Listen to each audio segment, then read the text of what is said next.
Assalamualaikum warahmatullahi wabarakatuh. Perkenalkan, nama saya Rabiatul Atawiyah, NIM 203200233.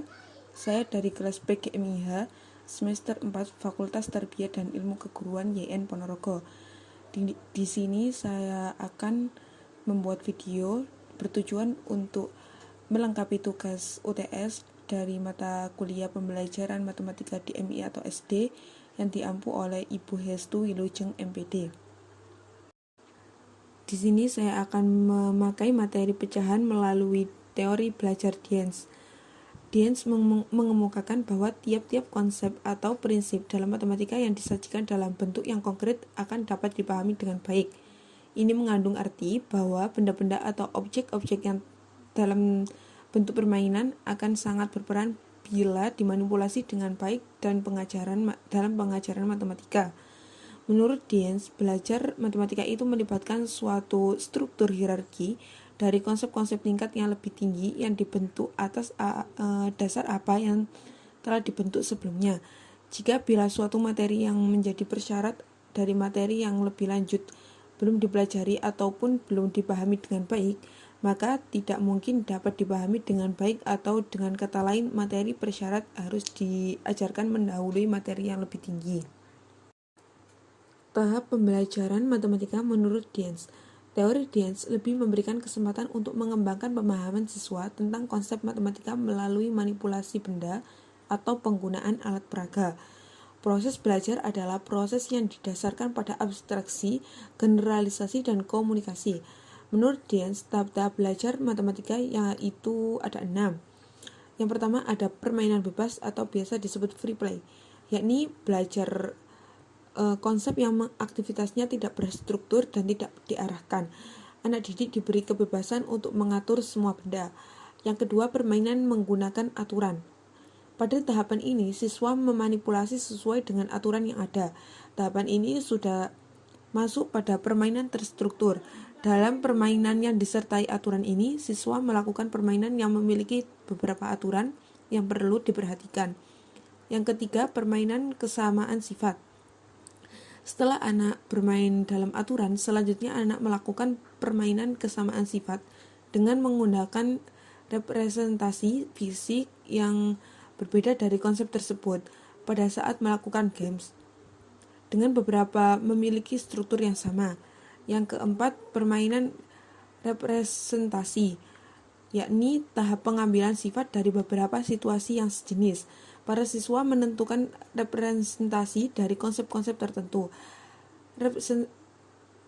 Representasi konsep biasanya lebih abstrak daripada contoh dan akan membawa sifat lebih dekat untuk memahami struktur matematika abstrak dan mendasari konsep tersebut. Yang kelima, bermain dengan simbolis, yakni termasuk tahap belajar dengan konsep yang membutuhkan kemampuan merumuskan representasi dari setiap konsep-konsep yang menggunakan simbol matematika atau melalui perumusan verbal. Pada tahap ini, siswa menggambarkan representasi konsepnya dengan menggunakan sistem simbol verbal dan matematis yang sesuai. Yang keenam, permainan dengan formalisasi, yaitu tahap belajar konsep yang terakhir. Dalam tahap ini, siswa dituntut untuk mengurutkan sifat-sifat konsep dan kemudian merumuskan sifat-sifat baru konsep tersebut. Keunggulan dari teori belajar Diens. Keunggulan dari teori belajar Diens ada beberapa macam. Yang pertama, menggunakan teori Diens, benda-benda itu akan lebih konkret dan siswa dapat lebih memahami konsep tersebut. Yang kedua, susunan belajar akan lebih hidup, menyenangkan, dan tidak membosankan. Yang ketiga, dominasi guru berkurang dan siswa lebih aktif. Yang keempat, konsep yang lebih dipahami dan lebih mengakar karena siswa membuktikannya itu sendiri.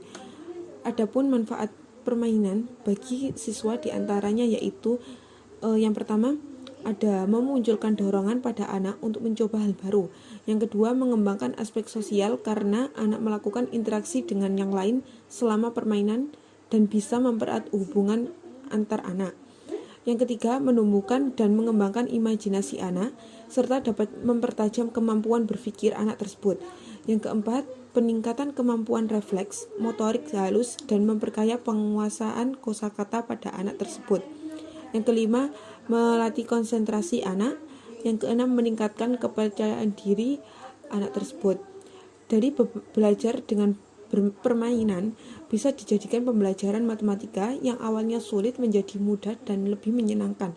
Banyak ragam permainan yang dapat digunakan oleh guru dalam belajar matematika kepada siswa, sehingga pembelajaran menjadi lebih menyenangkan. Di sini saya akan menjelaskan tentang pengaplikasian teori belajar Diens dalam pembelajaran. Di sini saya akan menggunakan permainan nama bilangan pecahan.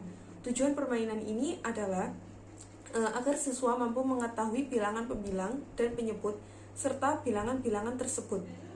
Cara bermainnya yaitu, mintalah anak-anak menuliskan nama bilangan pecahan seperti ini, kemudian suruh anak-anak menghitung jumlah huruf dari nama tersebut. Cara menghitungnya yaitu seperti ini, 1, 2, 3, 4, 5, dan seterusnya. Jadi nama bilangan pecahan ini ada 15 huruf. Kemudian jelaskan bahwa huruf tersebut dapat dibagi dalam huruf vokal dan huruf konsonan. Yakni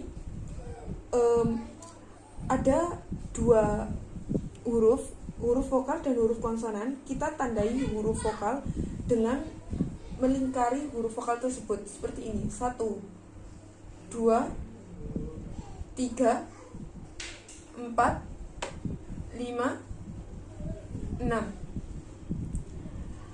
Yaitu jawabannya adalah 6 huruf vokal.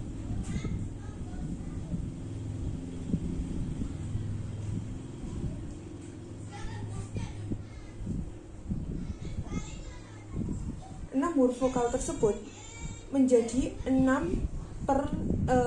dari 15 huruf bilangan ini tadi, yakni menjadi 6/15. 6 ini sebagai pembilang, 15-nya sebagai penyebut. Kemudian tanyakan lagi kepada siswa, ada berapa huruf konsonan yang ada. Jika huruf vokal ditandai dengan lingkaran, maka huruf konsonan yaitu yang tidak ditandai dengan lingkaran. 1, 2, 3, 4, 5, 6, 7, 8, 9. Yakni huruf konsonannya ada 9.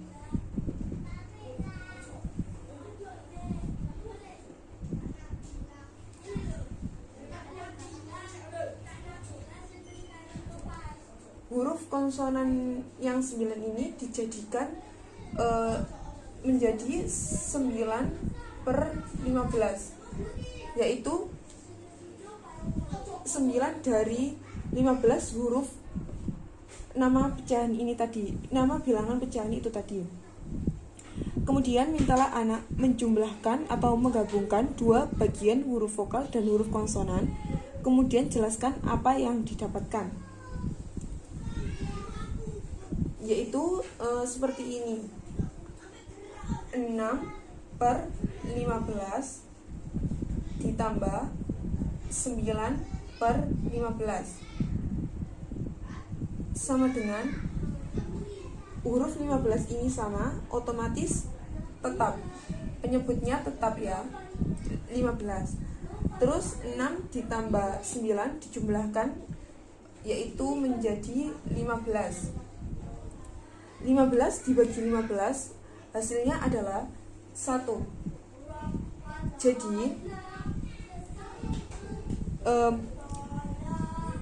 nama bilangan pecahan ini jika dijadikan bilangan pecahan, maka hasilnya adalah 1. Kemudian lakukan permainan ini kepada siswa secara bergilir, yang tentunya menggunakan nama yang berbeda. Kalian bisa menggunakan nama hewan, nama tempat, nama kota, nama kendaraan, dan lain-lain sebagainya. Sekian penjelasan dari saya, kurang lebihnya saya mohon maaf. Apabila ada kesalahan, saya mohon maaf yang sebesar-besarnya. Wassalamualaikum warahmatullahi wabarakatuh.